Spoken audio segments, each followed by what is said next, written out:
Panginoon, purihin ang iyong banal at makapangyarihang pangalan.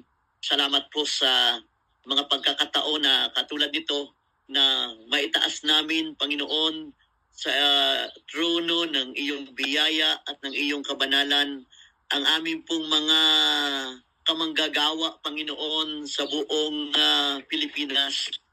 Alam namin, Panginoon, na kaming mga pastor ay nangangailangan din ng panalangin. Meron din kaming mga struggles sa iba't ibang mga bagay sa aming buhay, pamilya at ministeryo. Kaya po, Panginoon, napakaganda itong aming ginagawa na maipanalangin namin ang aming pong mga kamanggagawa.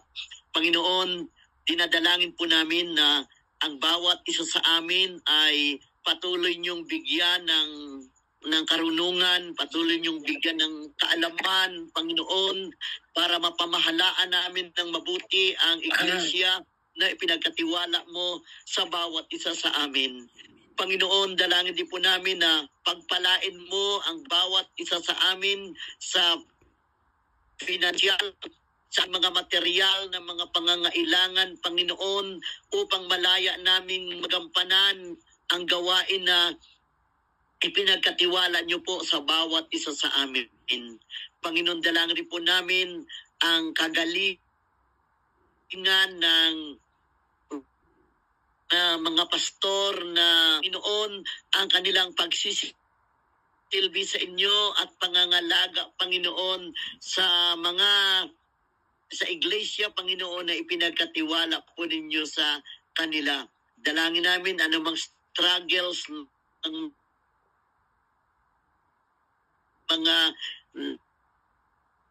mga pastor, lalo namin na magtagumpay sila, Panginoon, para magtagumpay ang iyong gawain para sa kapurihan. Dalangin pa rin namin, Panginoon, na pagkaisahin mo ang mga pastor, magkaroon kami ng iisang pangitain, Panginoon, na tapusin ang iyong dakilang atas para sa huling panahong ito, makapag-disciple pa kami, Panginoon, ng maraming mga mananampalataya na siyang magpapatuloy ng inyong gawain.